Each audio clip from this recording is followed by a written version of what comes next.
Hey, salut le monde, c'est Martinus et aujourd'hui on se retrouve pour le 5e épisode de GameDev++, où je vais te donner 3 techniques très simples pour ajouter de la diversité à ton jeu. Donc c'est par exemple pour faire différents types d'ennemis à partir d'un ennemi de base.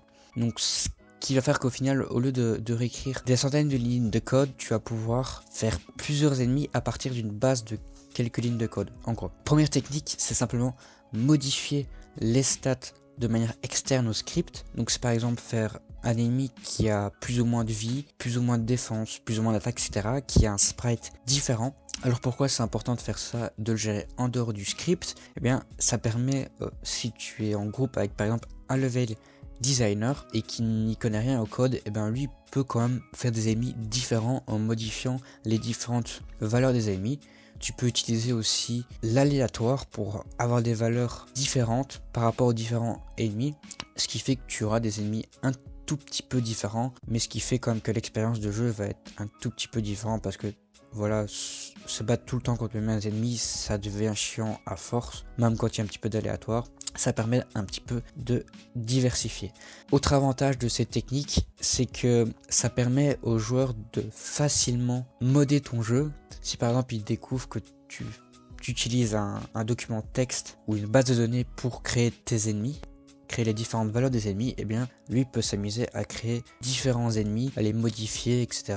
À un petit peu jouer avec ton jeu, mais d'une autre manière. Alors deuxième technique qui est à peu près la même que la première, sauf que là tu vas modifier un tout petit peu le script suivant. En fait tu vas juste modifier le comportement des ennemis. Par exemple, si tu as un ennemi qui tire des boules tout droit, eh bien tu peux faire un autre ennemi qui va tirer des boules en zigzag. Ça va être à peu près les mêmes ennemis. Pour les déplacements, ils vont se déplacer la même chose, donc autant reprendre le même code, à différence près qu'ils vont tirer autre chose. Et là l'avantage en fait, c'est que tu vas pas changer le script de l'ennemi, mais le script de la boule qui va être tirée. Le premier va tirer une boule d'un certain script qui fait que le sprite de la boule va vers l'avant, et le second en fait il va tirer un script, enfin il va créer un autre objet différent qui lui va suivre le joueur. Ce qui fait que tu vas avoir le même script, mais qui va pouvoir appeler des scripts différents, et qui va faire au final un comportement différent. Tu peux faire pareil pour les déplacements, tu peux faire un ennemi qui se déplace tout droit et un ennemi qui se déplace en zigzag. C'est quand même pas vraiment la même chose